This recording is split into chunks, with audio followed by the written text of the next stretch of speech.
Good evening. Welcome, everyone. I'm Rabbi Julia Andelman, Director of Community Engagement here at JTS, and it's my pleasure to welcome you to the Gerson D. Cohen Memorial Lecture for 2017. And some of you may be here for the first time, so we're particularly happy that you've joined us.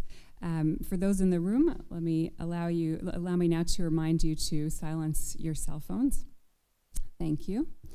And in addition to all those of you here in the room with us in the Women's League Seminary Synagogue, we're really pleased to welcome our live stream viewers. We're just really happy to be able to share this important and thought-provoking program with you. In addition to all of the individual live stream viewers we have joining us tonight, we also have a number of synagogues and other organizations that have partnered with JTS to hold local screenings of the program. So we want to make sure to extend a special welcome to them. We have a whopping 9 organizations hosting screenings tonight. So here they are. Welcome to you. Congregation Beth Israel in West Hartford, Connecticut, Temple Israel in Winter Springs, Florida, Temple Israel in Sharon, Massachusetts, Chizuk Emunah Congregation in Baltimore, Maryland, Beth David Synagogue in Greensboro, North Carolina, Temple Beth Shalom in Cherry Hill, New Jersey, Congregation Beth Shalom Chevra Shas in Syracuse, New York, the Rutland Jewish Center in Rutland, Vermont, and a particular welcome to the new spiritual leader of the shul, Rabbi Kaya Stern-Kaufman. And last but not least, my home synagogue, Congregation Beth Shalom in Teaneck. Hi, guys. This annual lecture was established in 1993 by the late Honorable Howard M. Holtzman, Honorary Chairman of the JTS Board of Trustees, as a tribute to the late Gerson D. Cohen of blessed memory, who served as JTS Chancellor from 1972 to 1986. So it's my great pleasure and honor to welcome and introduce tonight's distinguished presenters, Rabbi Tamar Elad Applebaum and Ms. Racheli Ibbenboim, both from Israel, and our own JTS Chancellor, Arnold Eisen, who will be speaking on the topic of Can the Tribes of Modern Israel Dwell Together? Rabbi Tamar Elad Applebaum is the founder and spiritual leader of Kilat Zion in Jerusalem and co-founder of the Seminary for Israeli Rabbis of Hamidrasha and the Harman Institute. Her work spans and links tradition and innovation, working toward Jewish spiritual and ethical renaissance. She devotes much of her energy to the renewal of community life in Israel and the struggle for human rights. In 2010, she was named by the Forward as one of the most influential female religious leaders in Israel for her work promoting pluralism and Jewish religious freedom. Racheli Ibbenboim is a social activist who focuses on the integration of the ultra-Orthodox community into general Israeli society and the status of ultra-Orthodox women. She's a director of Telem, an organization which develops strategy and projects for the integration of the ultra-Orthodox, and she's also the head of the ultra-Orthodox department of the Shacharit Institute, whose goal is to create new social partnerships in Israel. And finally, she's the founder and chair of the Movilot program, which provides vocational leadership training for outstanding ultra-Orthodox women, and she mentors young activists from the ultra-Orthodox sector. Arnold M. Eisen, one of the world's foremost authorities on American Judaism, is the 7th Chancellor of JTS. Since taking office in 2007, Chancellor Eisen has transformed the education of religious, pedagogical, professional, and lay leaders for North American Jewry. His focus has been on graduating highly skilled, innovative leaders who bring Judaism alive in ways that speak authentically to Jews at a time of rapid and far-reaching change. Before coming to JTS, Chancellor Eisen served on the faculties of Stanford, Tel Aviv, and Columbia universities. An award-winning writer and advocate for the Jewish community, the Chancellor's many publications include Rethinking Modern Judaism, The Jew Within, and Conservative Judaism Today and Tomorrow. And I'm also happy to welcome Dr. Hillel Gruenberg, wherever you are, Hillel, there you are, Director of Israel Engagement at JTS and also at Hebrew Union College. And Dr. Gruenberg will join our presenters on the platform later in the program to be available for translation as needed. So our program tonight will proceed as follows. Chancellor Eisen will introduce the topic, and then Ms. Ibbenboim and Rabbi Elad Applebaum, followed by Chancellor Eisen, will share their thoughts with us. They will then have a conversation amongst themselves, for all of us, to expand on a number of key points, and finally we'll invite questions from the audience in the room as well as the live stream audience. And on that note, I'm pleased to turn the program over to Chancellor Eisen.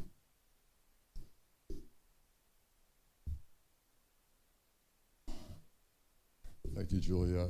This is a day of historic importance in the history of the Jewish people. It was 70 years ago today when the United Nations General Assembly, meeting not far from here in Lake Success, New York, voted by a very narrow margin, mind you, to approve the plan of partitions submitted by the Special Committee on Palestine that had been appointed by the UN when Britain gave back the mandate for Palestine to the United Nations. Jews around the world held their breath. And when I did my dissertation writing in Jerusalem, I was privileged to live around the corner from a street called Kaftet B'November. This is a holiday, by the way, celebrated in Israel by its English date, not by its Hebrew date. One of the rare dates on our calendar that's marked on the Hebrew, not in the Hebrew calendar, but in the English calendar, because it took place at the United Nations in New York. And this date in our calendar is known as Kaftet B'November, the 29th of November. And when I went to Israel to do my dissertation in 1975, I was able to speak to many Israelis who remembered what it was like to live through this day in Israel, waiting in suspense, listening to the radio, and then when the vote finally came in, dancing in the streets with joy, even as those among them who were discerning knew what Ben-Gurion told his aides immediately after the vote was cast, saying that you can dance today, but blood will soon flow in the streets of Israel as a result of this vote. There will be war. And there was. And one shudders to think how Jewish life and Jewish history would be different had that vote turned out other than it did, or had the war that followed it turned out other than it did. Our lives would have been impoverished compared to what they are. And a lot of the joy of being a Jew and a lot of the challenges of being a Jew today would not be what they are. Well, we were trying to think, how do we mark this day? How do we celebrate it? How do we look forward? And so we wanted to celebrate it with two Israelis who are living the dream and trying to make their way through the complexities that follow any achievement in the real world.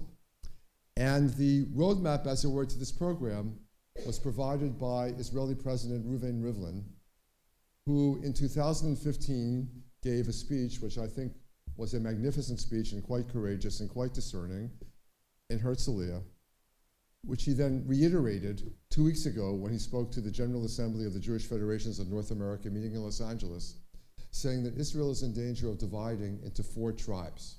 Shvatim, he called them in Hebrew, which less and less are united. You have Arabs and Haredi Jews and religious nationalist Jews and so-called secular Jews, Chiloni Jews, operate separate school systems, read and consume different media, have different neighborhoods and even towns, have less and less to do with one another. And he said, we've got to wake up and attend to this, and the trend of population is increasingly toward parity among the 4 groups, so that very soon you'll have 25% represented more or less in each of these groups. And statistic he cited to great effect, I think certainly has its effect on me, is that the first grade population of schools in Israel today, over 50% of the first graders are either Arab or Haredi, which means that they're not backing, in principle, the Zionist vision of the state. What does it mean to be a Jewish state? What kind of Judaism are we going to have in this state? And so President Rivlin, without despair, without doom and gloom, called his country to attention, or tried to say, we got to deal with this issue. It's confronting us. And so we got the idea at JTS, well, maybe we should have some of these tribes represented here to talk with us about going forward. And one of the things I felt was lacking in President Rivlin's original address, which was corrected in his address in Los Angeles last week, was that he named a 5th tribe, namely us, Diaspora Jews, and said that we too must play a role in the future development of Israel. So it's in that spirit that I called one of the most inspiring Israeli Jews that I know, Rabbi Tamar Applebaum. If you have not been to Kilat Zion in Baca, next time you're in Jerusalem, you must spend Kabbalat Shabbat at Kilat Zion and see a congregation that's mixed Ashkenazi and Edot HaMizrach, where Arab Christians and Arab Muslims are often in attendance to take part in the worship ceremony, and the congregation has activities in those sectors as well. And Tamar, in her address, will speak to the absence on this podium tonight of a Chiloni Israeli and an Arab Israeli. And frankly, my first reason for not having them on the panel was I find panel discussions with 4 participants are just too much. So we decided to go with 2 speakers instead of 4 speakers and have a dialogue between Tamar and Racheli Ebenbaum, who's making her 2nd trip to JTS. She came several years ago as part of a series of guests from a group called Shachari, which brings together Israelis of different edot, different tribes, Haredim, Chilonim, left wing, right wing, Arab, Jewish, to try to work out problems together and arrive at a platform that they can all support. It was in that context of the JCC I heard Racheli speak and said, I hope we're going to be able to bring her back to JTS, and I'm indebted to Tamar, who undertook the task of persuading Racheli, who 4 weeks ago gave birth, to come here with her baby, especially to be with us to help us mark the 29th of November, 70 years after that fateful day in 1947. So that's the conversation we're going to have. I asked Tamar and I asked Racheli to address themselves to these questions. First of all, is President Rivlin right? Is there really this danger that Israel is dividing into these 4 separate tribes? And second, and more important, what can we do about it? And what are people doing about it? And what are you personally doing about it to try to overcome these rifts? And if they have time in their opening remarks, they'll get to the final question, and if not, we'll pose it in the dialogue going forward. And what about this 5th tribe called Diaspora Jews? What's our role in this? What would you like to see from us? And what expectations should we have of you? So, excuse me, that's the program this evening. One I'm really excited about. I think this is a real privilege to have these wonderful speakers here, over and above the privilege of being a Jew alive in 2017, able to mark the 70th anniversary of the vote in the United Nations General Assembly on Kaftet in November. With that, I'm happy to present to you Ms. Racheli Ebenbaum.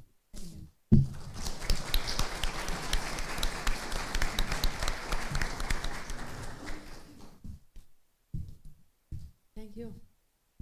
Good evening. The window of my bedroom faces a small synagogue. A small synagogue with a big sign that screams in big red letters, "Don't come through our neighborhood." I remember one Shabbat morning, a few months ago. The area was quiet and serene. There were not a single car within a kilometer. The only thing I could hear was a pleasant Torah reading across the street. The reader's voice chanted stories about our forefather Abraham and about how he opened himself to guests. His tent in the desert had 4 open sides. I remember listening to the beautiful sound of the Torah reading. And then my eye caught the sternly rodent sign and wondered, what on earth is going on here? Why is the Haredi community, to which I belong, still so insular, creating barriers so thick and so strong that it is almost totally cut off from the dynamic, creative, and ever-changing world around it? The answer, it's very simple. In fact, it is found in the very meaning of the word, Haredi. Is from the word Hared, which literally means anxious, fearful. A core element that defined their identity is fear. An emotion that shuts off, that paralyzes, that inhibits. But it also serves important function. It protects, it preserves. We protect what is dear to us. We build barriers around something we cherish. Haredi society has built barriers around itself because it fears loss. The fear is real because the risks are real. It's not a phobia. In modern day Haredi society in Israel, there is an additional pressure on the community, pushing it close to the brink. A growth rate of 6% per year has turned the community from a small and marginal minority to one that doubles in size every decade.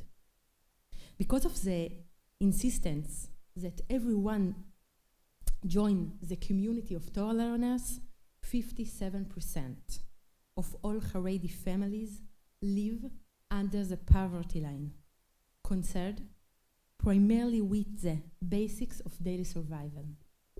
It's not easy. Haredi society in Israel today faces serious challenges, and with it, we are starting to witness cracks in the walls.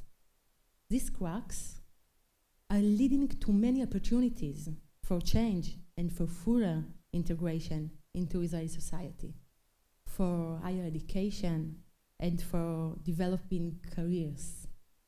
But these processes themselves are posing a threat to a community that it's insular, responsible for protecting to sacred. Believe me, these are not slogans. I experienced this tension myself. Only about 5 years ago, the thing I hated most was to walk past the mirror, because the mirror reflected a career-oriented woman. I was different in almost every way imaginable from the ideal Haredi woman. The woman I had been taught to be for 3 years old nursery all the way to the high school. I naturally felt guilty. I was angry at myself for failing at being the ideal Yiddish mame.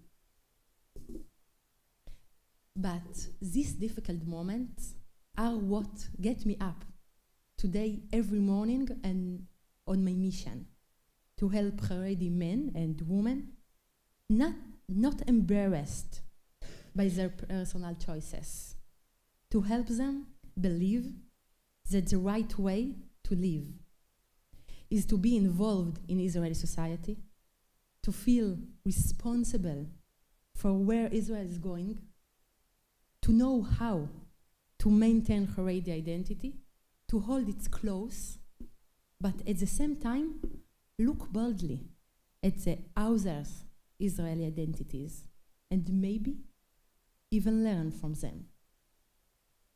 I don't know if this utopian ideal will be realized, really. But of one thing I am certain.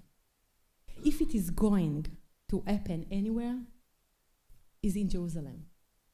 Because Jerusalem is Tel Aviv for the Haredim. Yes, really. It's where everything happens. That is where the social activists, my colleagues, gather. That is where the bold ideological foundations are being laid for modern Israeli Haredi identity. And that it's also where the internal conflicts occur between the integration movement and those who are pushing for further radicalization. Some would describe the line between Haredim and secular Jews as a battlefield. I agree, but only halfway. The way I see things, this field has a lot of obstacles, but in recent years, you can find more and more small buds of hope. There are beautiful communities springing up that are dedicated to diversity and love for their fellow humans. I believe that very soon we will be able to reap the fruits of shared, respectful, and productive public spaces. I come all the way to here, to New York, to JTS, because I chose not to listen to the sign in my neighborhood. I chose to speak in a different tone, while slowly, many others are joining me. I stand here on the stage, and I love my choice. I believe that despite the hardship and challenges, we have a one shared mission. This mission cuts across all sectors and is bigger than all of us. I stand here, looking you all in the eyes with a giant virtual welcome sign. Learn more about us behind the flat black and white image. Come. Meet young, brave Haredi social entrepreneurs. You won't believe what kind of magic has been brewing recently in the Haredi world. You won't believe how honestly we want to be inseparable part of these people. We want to be real partners in the Zionist mission, to build a model nation. Please come. We have so much to learn from you. And I truly believe that you too will not walk away empty-handed. You know what? Forget the why, forget the how, just come. The time has come for us to be one nation together. Thank you.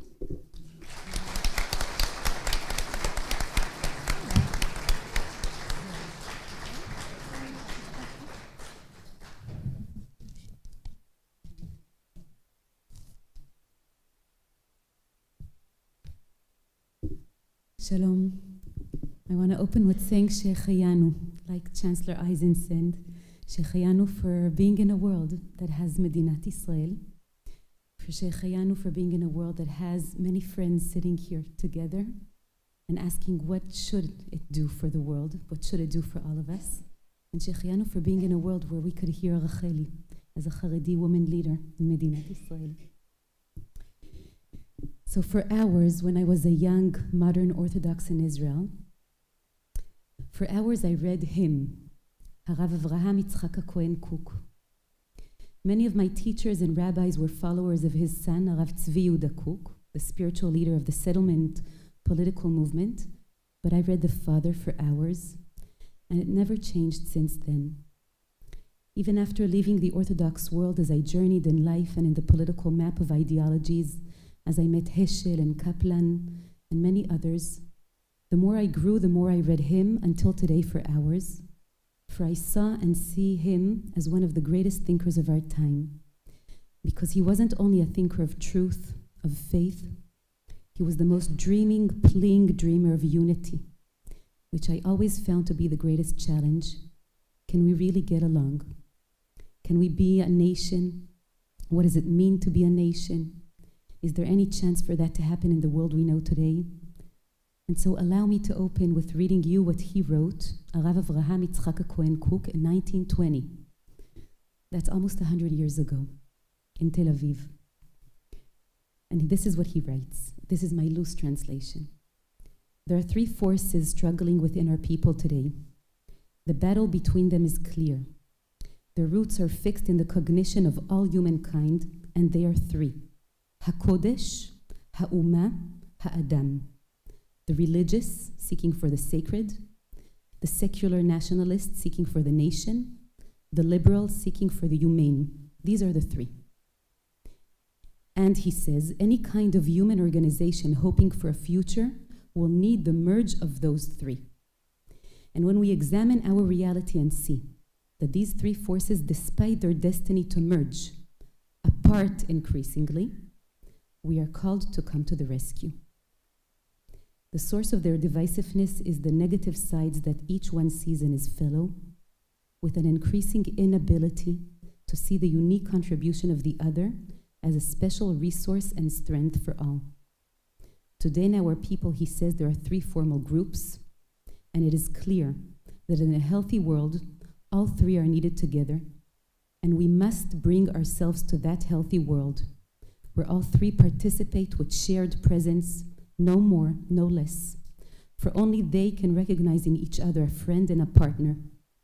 And so we shall acknowledge that there is only one way ahead, that each one should recognize his own unique contribution and guard it, as well as guard the unique contribution of the others. Thus, together, they would bring a worthy life for our nation, Goy Echad Ba'aretz. This is what says Rav Avraham Yitzchak Cohen Cook. Back in 1920, it was clear that we will either be in a miserable fraternal war or work on unity. Back in the Second Temple, it was clear too, or in the days of Yaakov, or in the womb of Rivka. Most of us still believe that we were by ourselves in the womb of our mothers, unless they had twins or triplets or more, of course. We justly believe in biology, but Jewish tradition works with biology and beyond biology. It tells the story of the spiritual in every step of life, including pregnancy and birth as a metaphor. And so teaches Rabbi Yirmiyah that Adam and Chava were created together, Rav Yosef that Cain and Hevel were twins, the Midrash in Seder Olam Rabbah that Rachel and Leah were twins, Abba Chelbo Bar Karya says that Binyamin was born with a twin, and Rav Yehuda in Midrash Bereshit Rabbah teaches that each one of the tribes was born with a twin. What were they trying to tell us, these rabbis? What does it mean? A twin is a shadow, my ghost, looking exactly like me but actually so different, speaking my language but creating with that very same vocabulary such different sentences, logic, ideas, vision. And while I want to be me, I need to live with that different other, so similar to me all my life, with my twin, my threat. On the words Vehine Tomim Bevitna teaches Rabbi Shimshon Raphael Hirsch that Rivka the mother could not comprehend how such similar children are actually so completely different. And he teaches that the word twins, Teomim, derives from im, if, 2 creatures depending on each other. They will either kill each other or learn to share life in unique partnership. It means that there's a lineage of thought in Jewish tradition that warns us that the story of our people and humankind is a story of twins, of shadows or ghosts or brothers or partners from the womb, from birth. We were never alone and never meant to be alone. We came in together, destined to haunt each other until we learn from each other, until we become teachers and friends and partners and live together. So Racheli Ibenbohm, sitting here, is my sister, my twin. But for years, she represented, as all other tribes in my life when I was young, she represented my threat.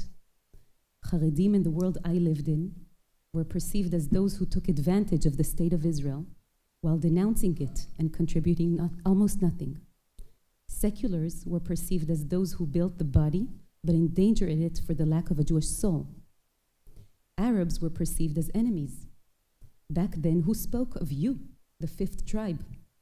We were taught that all Jews will one day either come to live with us in Medinat Israel or disappear. And here I was, reading Rav Kook the father, but never meeting any Haredi, any secular Chiloni, any Arab, or you. Within the years, unlike President Rivlin, who is spectacularly optimistic, I came to realize that within each tribe, too, the mentality of threat had already trickled so deep that we ourselves reproduced more and more tribes.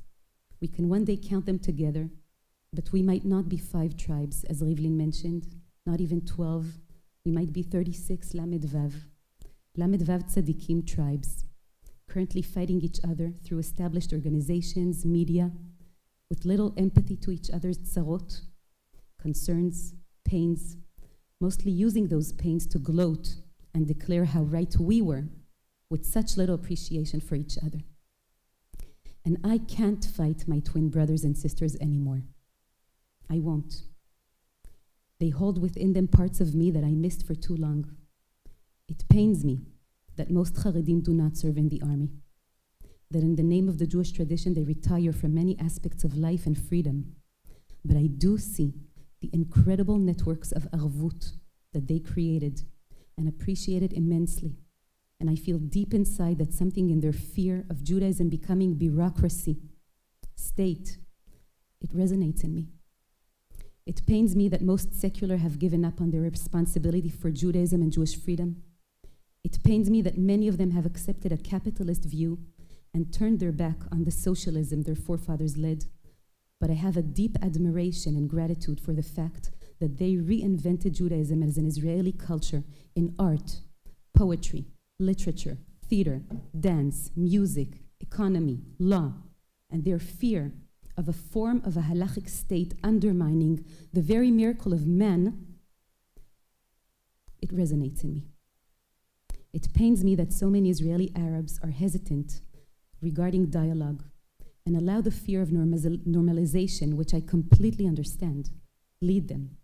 But I have real admiration to their authentic, true connection, as strong and as deep as mine, to the land of their forefathers, where they planted and inhabited. And I see that so many of them have gone through a paradigmatic shift before I did, deciding to be involved citizens and partners in so many aspects of life in Israel.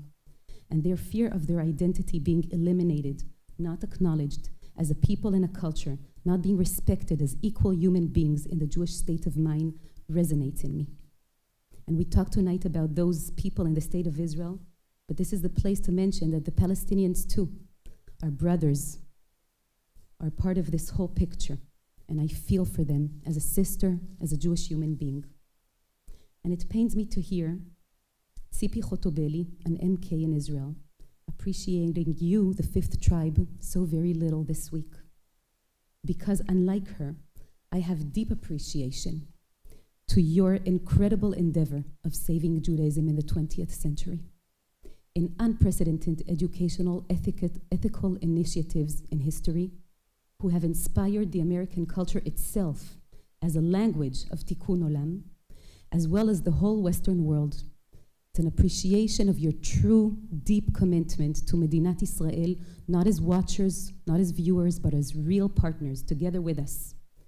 And I appreciate your fear of Judaism as a nationalist particularism overruling the universal commitment we Jews have. It resonates with me. And the pain that more and more of your children, and our children too, feel less and less connection and commitment to the Zionist dream. That's our shared pain. So I will not fight my brothers anymore, because I don't believe that it's either or. I don't want any victory that eliminates you, because there is no one true story. There is a story, there always was, to make that nightmare called many people become goy echad ba'aretz, become one.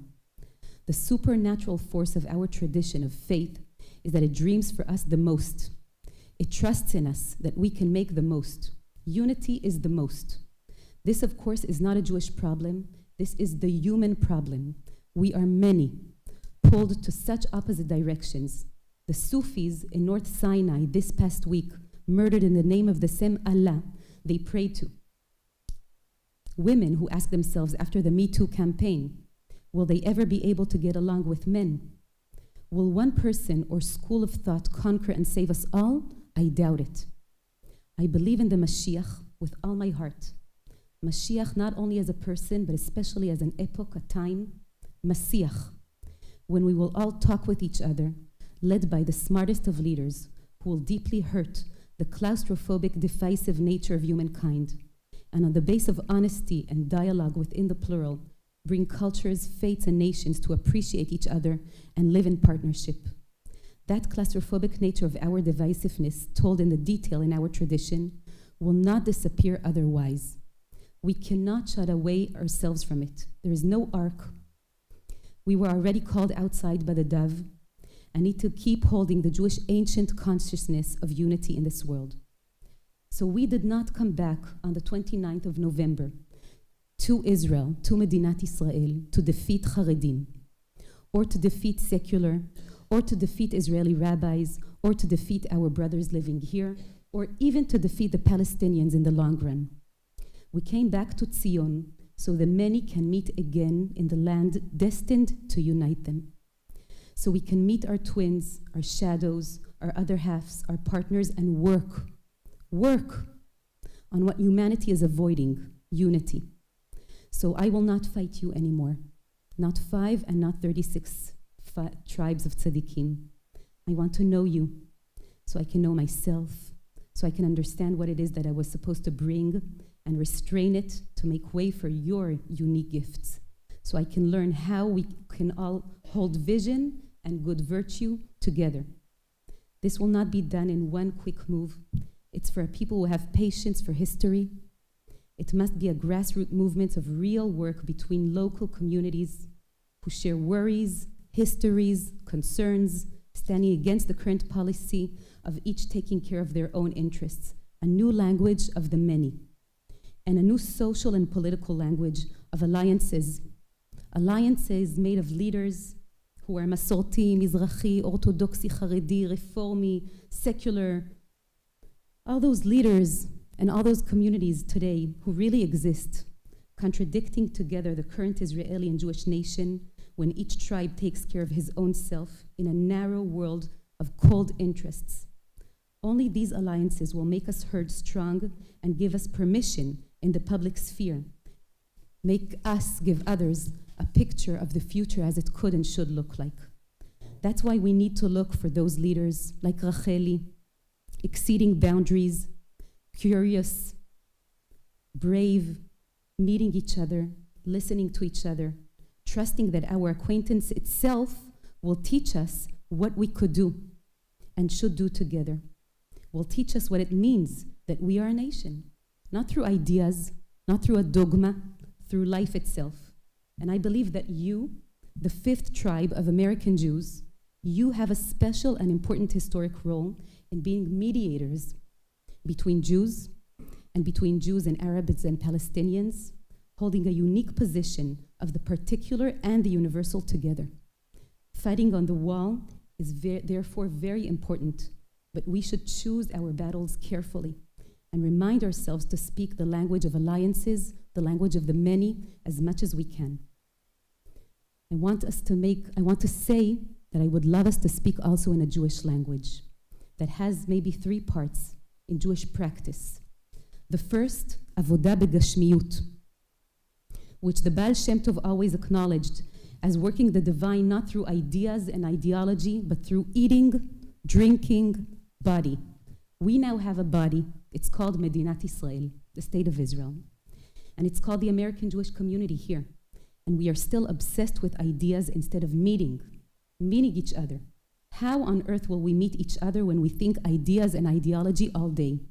The mitzvah of this generation, having Medinat Israel and having American Jewry, is to know and meet our brothers and sisters and all organs of this one body, this one tree. The second is avodat hamidot, working on our virtues. Many generations of Jewish individuals worked on their personal ethics, modesty and pride, equanimity and trust. We need to create a national language of avodat hamidot, on the assumption that we need to reclaim arvut as the only serious human insurance policy.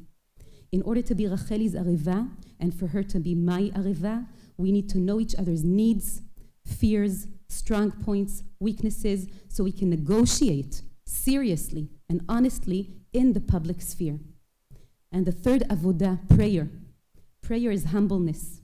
It invites me to feel how fragile my dream about life is and softens me when I hear how fragile the Haredi, the secular, the Arab, or your dreams is when they plead for their life. The difference between meeting and conversation and prayer is immense.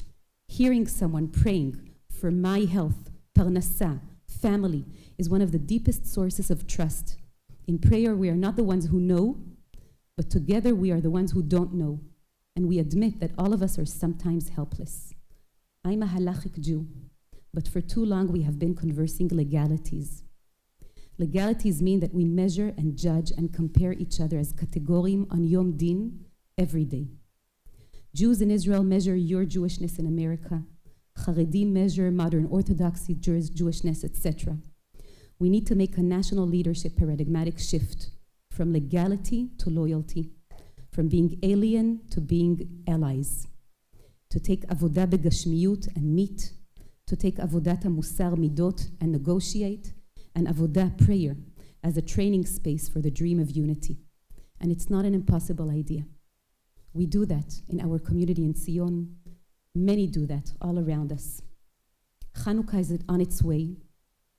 The more I think about it, the more I understand that the courage of light is that you finally actually see. I want to light the candles of Chanukah so I can see you better. I do not want to close my eyes to imagine a world without any of you. I want to open my eyes and see you better, know you better, live with you a better life, and give our children a network of teachers and communities seeking life with a capital L, as Chancellor Eisen always taught me. So I open with the words of Rav Avraham Yitzchak Cohen Cook, reminding us that this day demands from us to remember the essence, the reason for which we dream the state and build the state. And therefore I want to finish and end with his words. And this is what he says. Those who said that my soul is torn were right. Of course my soul is torn. In our minds, we cannot imagine a human being whose soul is not torn. Only the inanimate is complete. But the human being has opposite wills and a constant inner battle. And the labor of humanity is to connect and attach the tears and the rips through an idea so great that it includes all. And Baruch Hashem, thank God, he writes, for giving me this soul, with ruach and neshama that feel all movements, denominations, and turmoil. I meet them all so tangibly that I must address them in action and through deed, and suffer and tolerate their crisis and their cries, and listen to their voices, those who are revealed and those who are yet concealed from me. My deepest wish, he says, is to connect, to attach. May we connect, may we attach.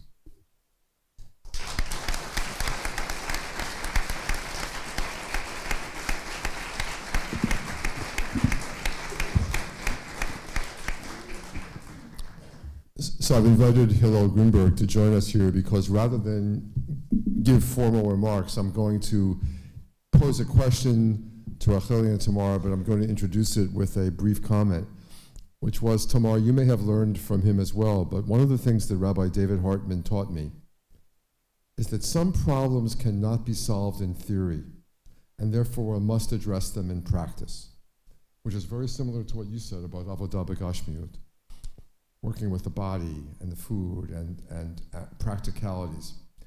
So I've spent a good bit of my adult life studying the various ideologies which led to and followed the creation of the State of Israel. And I can explain to you why American Zionism was never like other forms of Zionism, why other forms of Zionism felt it was necessary to negate the diaspora, to postulate the disappearance of Jews like us here. That was not part of American Zionism. We were not postulating our own disappearance. And I can explain to you why Haredi thinkers rejected Zionism and why secular thinkers rejected any kind of religion. And I can say to you in the spirit of Rav Kook, but I think backed up by history, that had any of these various kinds of Jews been lacking, we would not have the State of Israel today. So paradoxically, it's a paradox that Rav Kook embraced, and I think my teacher, Rabbi Abraham Joshua Heschel, embraced it as well, is that these competing ideologies are necessary to stir Jews and motivate them, to get them to work maybe in opposition to one another, and if any of them had not been present, we wouldn't have the state that we have today. So I'm going to agree with my teacher, David Hartman, and I'm going to say, based on all of this study of ideology, ideology is not going to bring us together. Practical, as you said, grassroots work on the ground, that's what's going to bring us together. And therefore, in the spirit of wanting to increase hope among us all, but wanting that hope to be based on something real, I would like each of you to answer the question, what activities do you know, because you yourself are involved in them, that bridge these gaps between the various tribes and hold the potential for bridging the gap maybe between Israeli Jews and diaspora Jews. What is actually happening? Perhaps what I'm asking you to do is not speak about them in third person, but speak in first person singular and first person plural, right? Guf Rishon Rabim V'Yachid, about what it is that you yourselves are doing on the ground to bring these groups together. Rachel, do you want to begin? And we've encouraged Rachel to speak in Hebrew whenever she's more comfortable with Hebrew, and Hillel is going to be here to translate for us so that we're all not shouting out English words at the same time.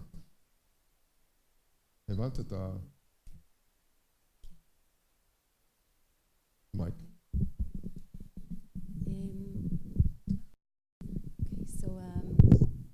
I'll say that I really feel this is the essence of my life and also my Zionist mission. That's one of the reasons for which 4 years ago when we started a community in Yerushalayim and we decided to create that community in Yerushalayim, Davka, especially as a fortress for what we, Yossi and I, my husband and I, believed that we want to see happening in Israel. We created a community called Tzion that would bring Jews of all denominations and beyond denominations together. We started it within the Masorti conservative world, but slowly we opened it up for more and more people. And today when people come in, they don't know who sits next to them. They see a human being. It could be a secular, it could be a Haredi, it could be a modern Orthodox or a conservative Masorti or a Reform. It could be many different kinds of people, and all of them come to meet together through an ancient history, but especially through dreams that we could become a hub of reconnecting to each other. That's one of the reasons why in our community we don't only learn Torah or Halacha, but we pray a lot. Praying as a sphere where people could be fragile, as I said, and also dream unity. And we learn Arabic. We find it's very important. Children and youngsters and adults, we make sure to learn Arabic. We have many chesed projects with Arabs all around. But it's not only about chesed, it's also and mainly and mostly about justice. And we make sure to speak a language of justice and to speak a language that really brings in all the commitment we have to what has to happen in Medinat Israel, which means that we have many visitors and leaders coming from Palestinian communities who come to us, and we make sure to greet them and to speak with them and to see how we can create a joint venture, a joint world together. And I want to say that since I've become a member of Tzion, and it grew secretly with no publication, it gave me hope that human beings are really beyond despair. Human beings have the ability to create hope once they meet each other. And I want to mention that one of our members of Tzion is sitting here, Michal Shil'or, sitting just over there, a young, incredible Jerusalemite. Racheli before said that Yerushalayim is becoming a hub. Yerushalayim is a hub of unity right now.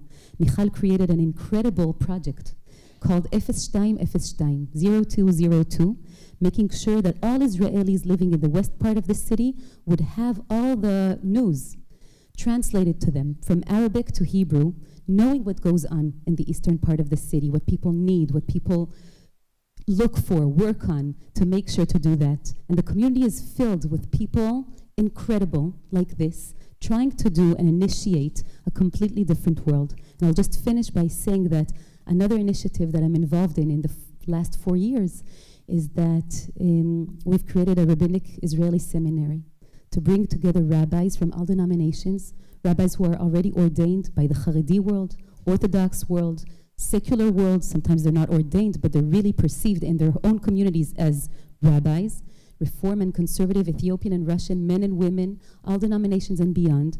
They come together to study the most contradictory issues, conversion, kiddushin, Shabbat in the public sphere. They learn together for 2 years, and after 2 years, they become partners, they become friends, and they take upon themselves a name, one common name, called Rav Israeli, an Israeli rabbi, shared by all, meaning that we're creating a network. So what we do in Tzion, in our community in Jerusalem, is in a way a hub or a prototype of what could happen all around Israel.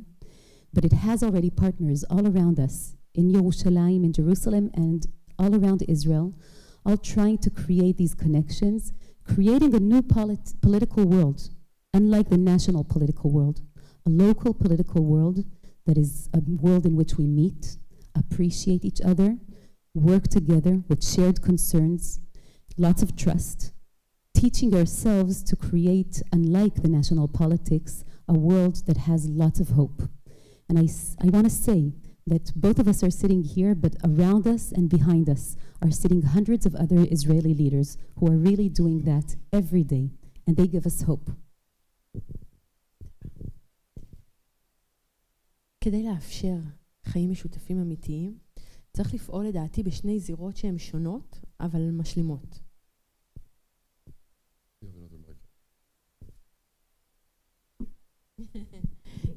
צריך לפעול בשני זירות שונות. We have to work in two different but equal streams and equal efforts. הזירה הראשונה שצריך להתעקש עליה, והיא לא תמיד קלה, ותמר נתנה דוגמאות נפלאות, היא לייצר מרחבים משותפים ואפשרות לייצר שיח. The first stream, the first vein in which we have to work is to build a share.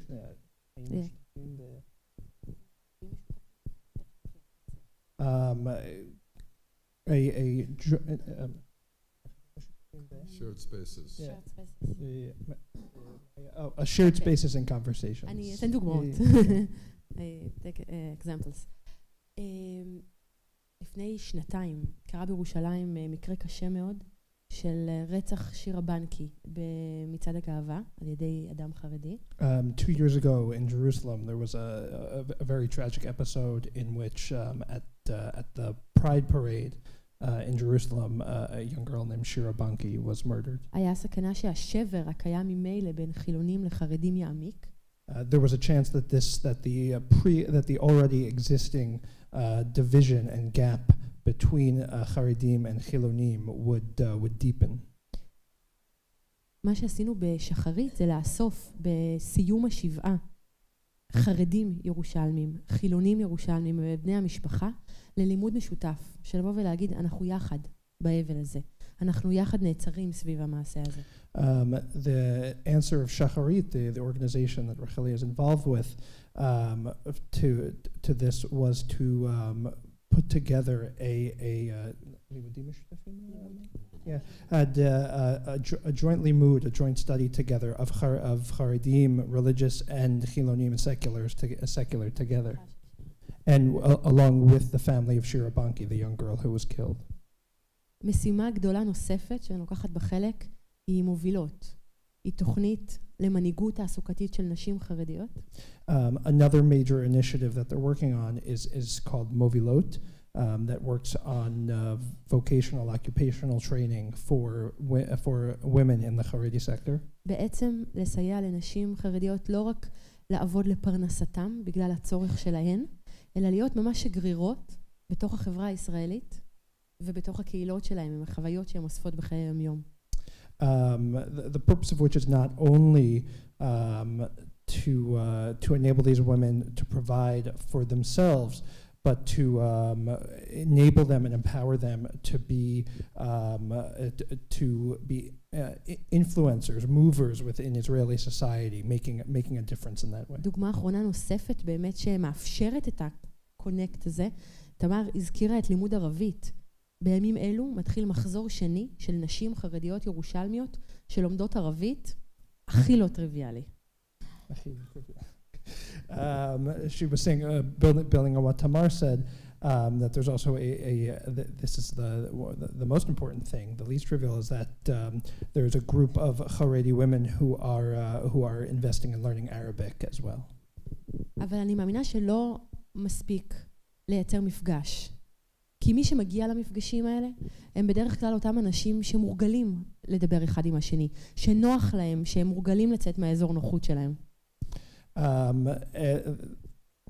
It's important to say that it's not sufficient just to facilitate this encounter between groups in different societies, because often when we facilitate this encounter, it's between the usual suspects, people who are willing to do it, but to really reach beyond and make sure to touch those people who aren't among the usual suspects and are already there. צריך באותה מידה לעסוק בלמה, לנסות ולייצר אידיאולוגיה משותפת, או יותר מזה לעשות עבודה ארכיאולוגית קצת של נבירה על ערכים משותפים, על זהות משותפת, לחזור אחורה ולהיזכר למה אנחנו בכלל יחד.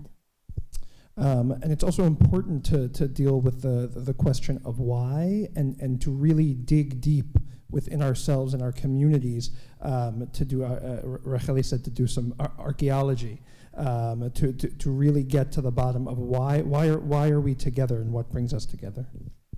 אני אסיים בשיתוף של רגע אחד כזה שמעודד אותי ומאפשר לי לייצר במפגשים משהו יותר משמעותי. אני פולניה מרובעת, אין לי מאיפה לברוח. She said that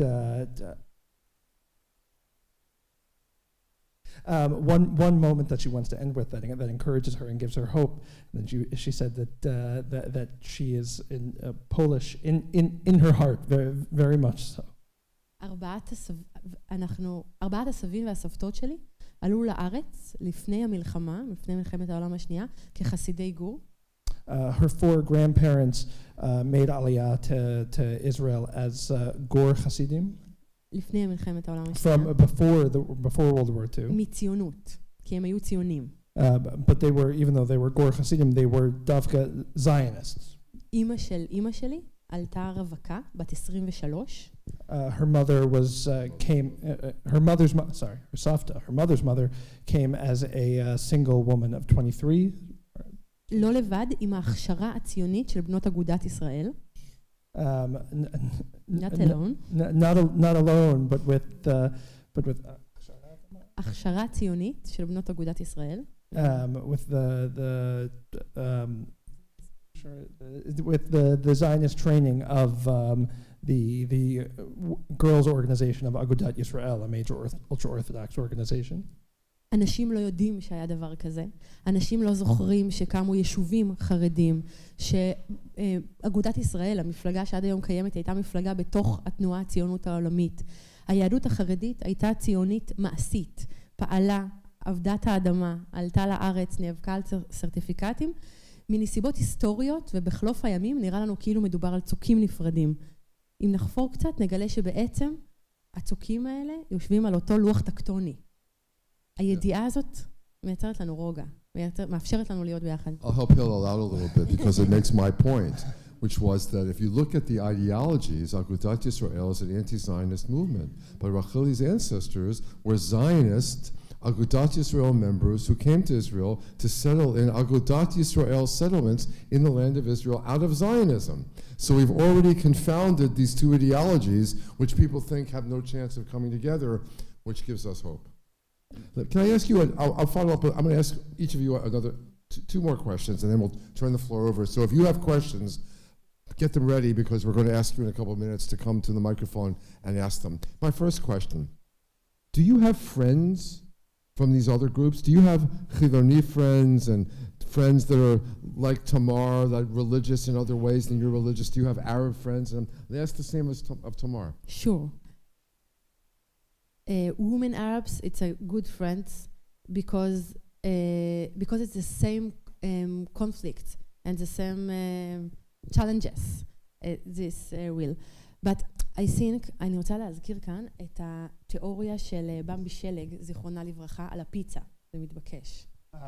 She said she wants to mention here the theory of Bambi Sheleg, who I'm not familiar with, clearly. The theory of the pizza. היא דיברה על החברה הישראלית מעין פיצה אחת גדולה, וכל משולש הוא סקטור. She spoke of Israeli society as a pizza, and every slice is a sector within Israeli society. הקצוות הדקים של הפיצה, הם קרובים יותר אחד לשני. הם יודעים, לפעמים הם יותר קרובים לקצוות האחרים של המשולשים האחרים מאשר לרדיקלים בקצה שלהם. קל להם לדבר אחד עם השני. The sharp points of the slices are closer to one another than the crusts on the extreme, if that metaphor translates there. האתגר שלנו, כולנו, כל מי שהגיע לכאן לשמוע על החברה הישראלית האחרת שלנו, שאנחנו יושבות ביחד, הוא להמשיך לדבר אחד עם השני, אבל לעשות עבודה בבית, לעשות עבודת חריש בתוך המשולש הפיצה שלנו, כדי לקרב יותר אנשים למרכז, שיותר אנשים יהיה להם טבעי לנהל שיחות כאלו, או לדבר על מה שבאמת קשה, לא רק להיות מנומסים, שזה חשוב כאן.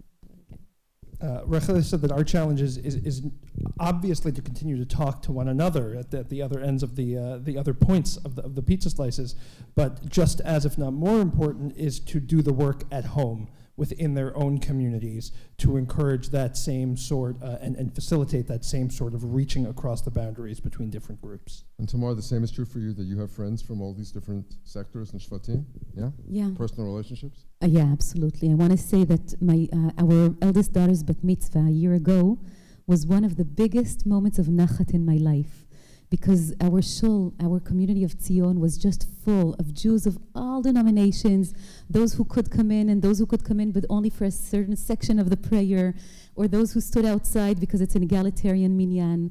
And it also had many, many Arabs. And I looked around and I saw many leaders. And I looked at my daughter and I said to myself, wow, she lives in a different world. Well, I dreamed of it, she and her generation, it's not only her, really grow in a world in which they already know. But these are two things I want to say, and they're very connected to what Racheli said. For me, when someone comes alone, it's really, there's something incredible about it and full of trust. But when someone brings his whole family, parents, children, to that meeting, that's already much deeper.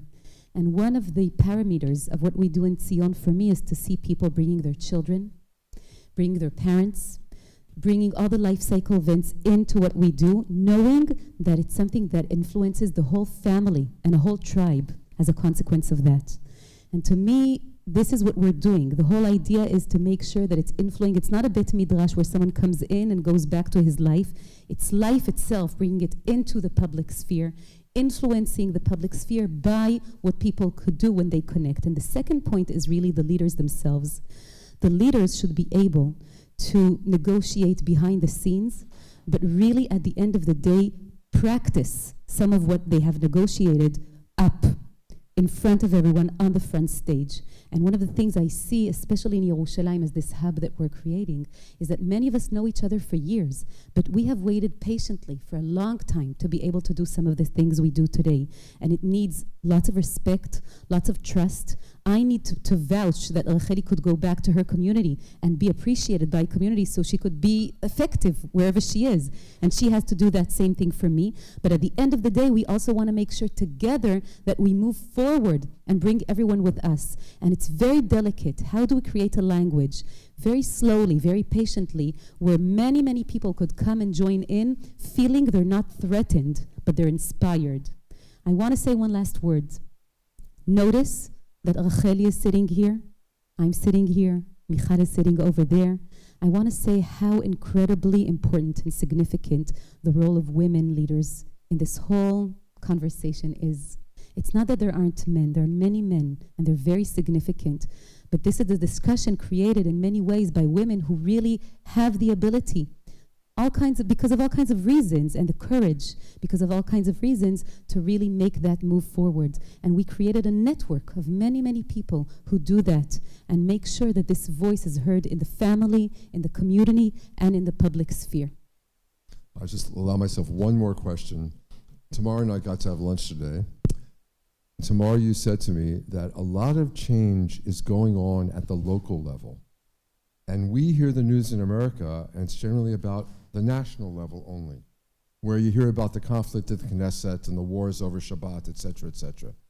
But at the local level, there's much more cooperation. Can you just elaborate on that? Because I think that's an important point that's going to leave a lot of people hopeful, because it enables us to see possibilities that otherwise we literally don't see, we don't know about them.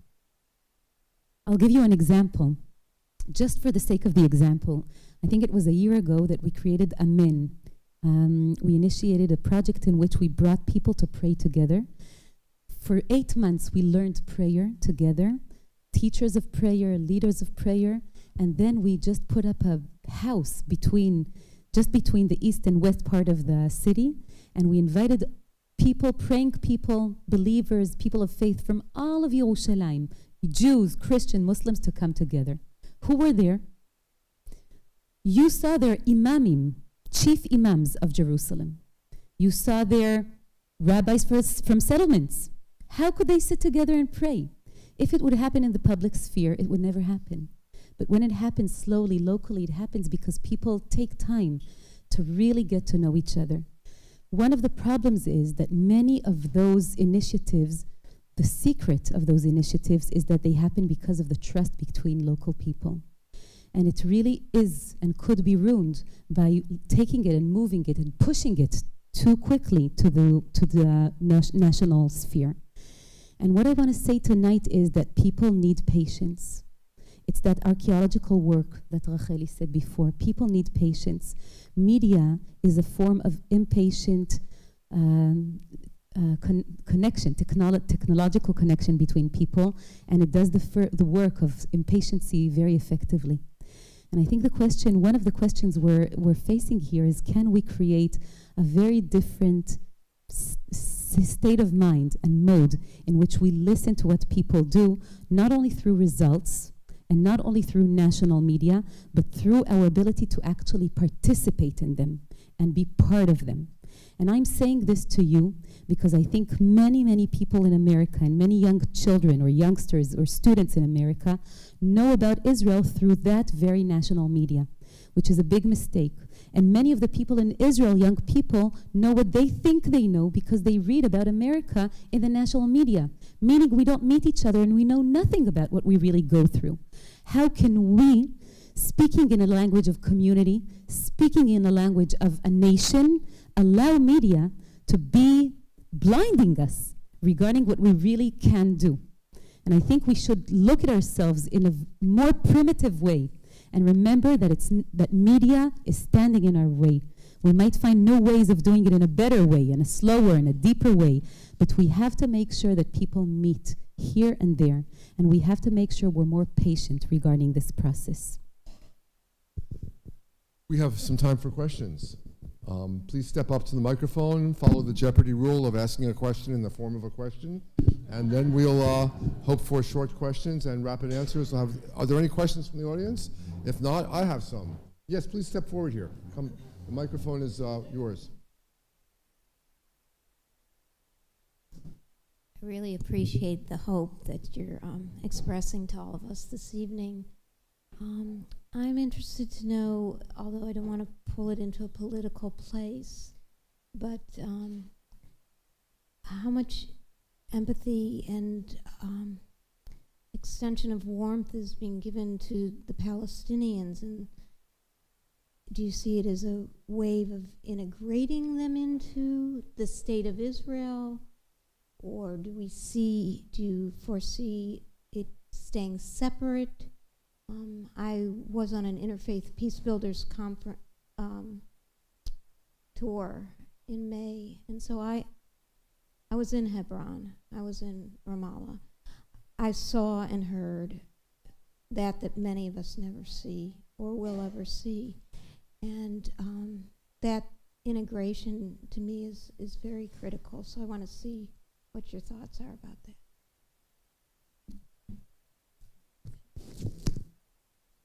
Either of you can address the question, but yeah, either one of you. Yeah, well, I think let's take them.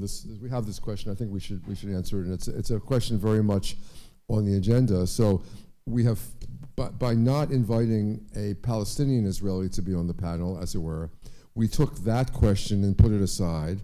One that American Jews actually have less to say about, I think. But we wonder what hope can there be for Israel without solving that problem. And when you go to a place like Hebron or even Ramallah, it doesn't fill you with hope that we're going to be able to solve this problem someday. So how can you address that?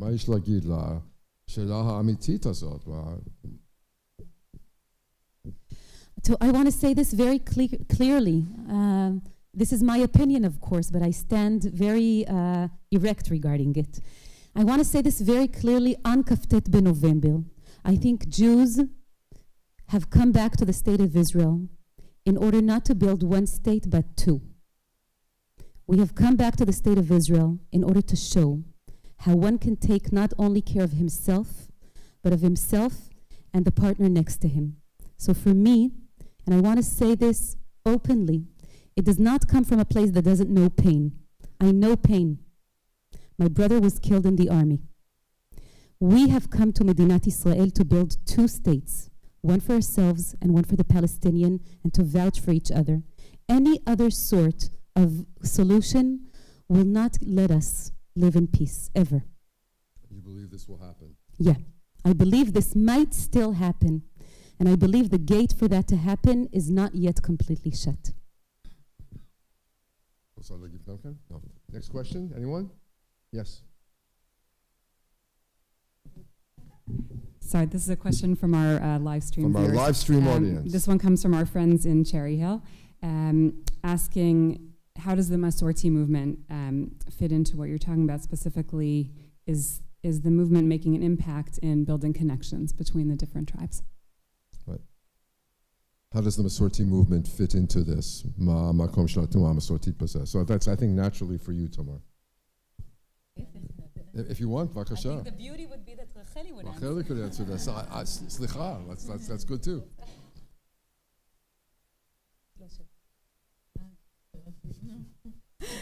I want to say that one of the wonders that happens in Israel is that there are denominations. And I don't want to put it aside. There are thousands of people who really practice their right to have a Jewish life, a Jewish freedom, the way they believe in it. I also want to say that everything that comes to Medinat Israel has to make aliyah. And it's making aliyah. And part of making aliyah is that slowly we will be creating those communities who come together and take all the flags of ideology down and do not call themselves only Masorti or Reformi, call themselves Israeli and Israeli Judaism. And that's where I want us to be. I think the great power of the conservative movement is that it and wanted to be a bridge between people, to make Klal Israel. And I think that if we look at it that way, this is what it has been doing. Here you can see it at the JTS and many other places. But I think that in Medinat Israel, we should learn from that and see how slowly Masorti movement speaks more and more of Klal Israel and less of denomination. Yes, please, and this may be the final question. Yes, the Haredi don't educate their children in secular subjects, and so as a result become somewhat cult-like because they can't leave the community because they're dependent on the community and dependent on us for giving them money so that they can keep perpetuating this. And so that's become a political issue in New York, and I'm wondering, is that becoming an issue in Israel? And I just want to add, I came back from Jerusalem. I lived there for 6 months, and there's a tremendous amount of hatred on both sides. And it's not getting better, it's getting worse. And I think that Israel is heading for a theocracy unless we do something. Thank you. And that is, of course, the danger that the president of Israel was trying to warn against. So, Racheli, are there signs of change within the Haredi community? Is the education of the Haredi community changing? Are your children studying math and science and languages so that if they want to, sometime they can make their way in the larger world? Is that happening in any significant ways? אני לא אדבר בעדות אישית, כי אני נגועה, אני אדבר במספרים.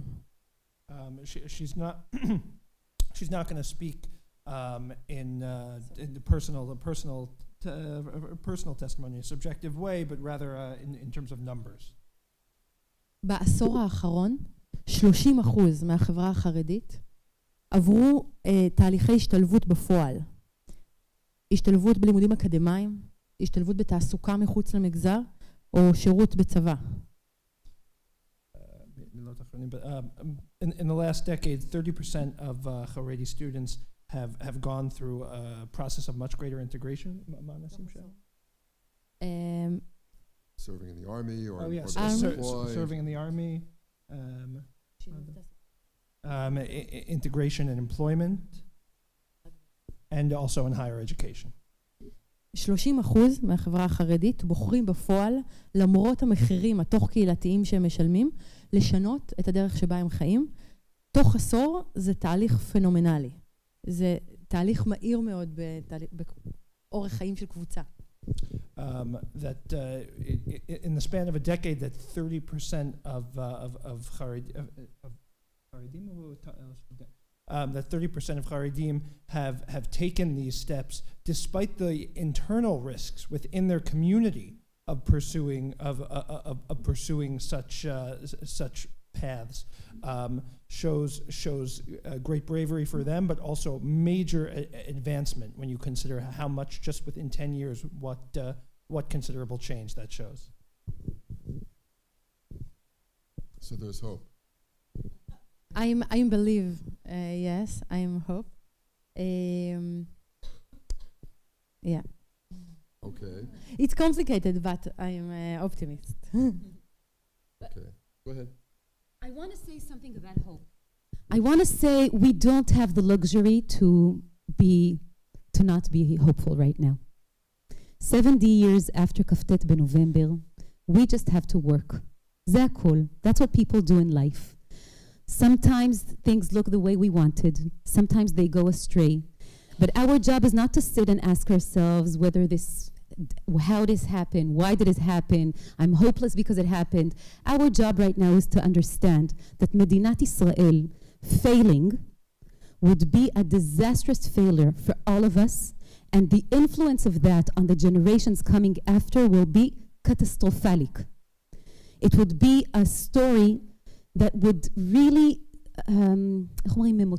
it would destroy the core of the belief of the Jew in himself, in all the faith he had for so many years that he could come back and build himself and others in the world a conception of how a good virtue of a nation could look like.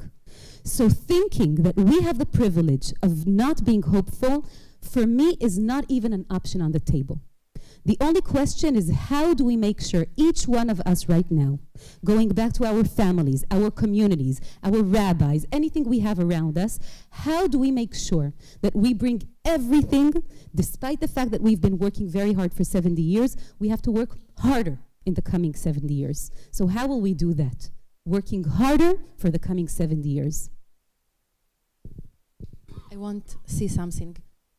לפעמים נראה כאילו זה שאנחנו חלוקים כל כך, וקשה לנו כל כך אחד עם השני, וכל כך הרבה מאבקים, זאת משימה שאנחנו חייבים להתמודד איתה. אין ברירה, אנחנו עם אחד. אני רוצה לטעון טענה הפוכה. Sometimes it seems that we're so divided amongst ourselves. Sometimes it seems that we're so divided amongst ourselves, so arguing so much with each other that we just have to throw up our hands and say, okay, this is it. But Racheli wants to give another take on this, another perspective. כשאנחנו מסתכלים על התפקיד שלנו, למה אנחנו כאן, למה העם הזה קיים, עם כל התשובות, עם האור לגויים, ואם הגענו כאן לתקן משהו, בלי האתגרים האלה, בלי המשימות האלה, אנחנו סתם עוד אומה. אני מסתכלת אפילו על סוגיות שנמצאות אולי ביני לבין תמר. למשל, סוגיית הכותל, נשות הכותל. כמה קל לבוא ולהגיד, כותל להם, כותל לנו, יש עם יהודי אחד, יש עם יהודי שתיים, וכל אחד עובד את האלוקים שלו. בעיניי זאת טעות כל כך גדולה, זה כל כך עצוב, זה כל כך לוותר על מה שעבדנו עליו במשך דורות שלמים של להישאר מאוחדים. When we consider the task of the Jewish people to be a light into the nations, it's a shame that so many people come and say, we'll be here on our side, and she said specifically, we'll be here on our side of the kotel, you'll be there on your side of the kotel, we'll each have our own little bubbles and not engage with one another. זה שכואב לנו, זה שאנחנו לפעמים דורכים אחד לשני על הרגליים, זה שאנחנו לא מצליחים להישאר אדישים, בסופו של דבר זה מה שמחזיק אותנו מחוברים. וכשאנחנו נצליח להסתכל לכאב הזה בעיניים ולהמשיך איתו הלאה, בעיניי, אז תבוא הגאולה. אני לא...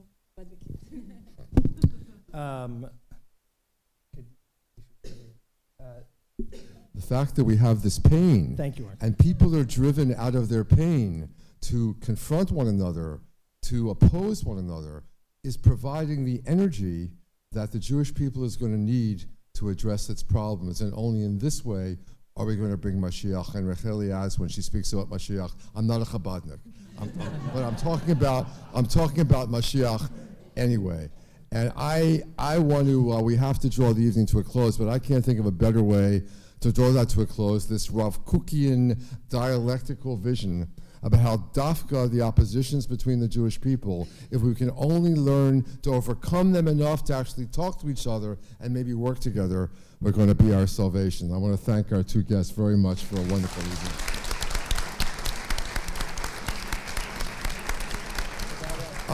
Before you all leave, I will just, if you allow me, a commercial for the next public event at JTS, this coming Motzei Shabbat, December the 2nd, El Eliyahu, Sfardi, Mizrachi, Havdalah, and Cabaret here at JTS. Good evening. Thank you for being here.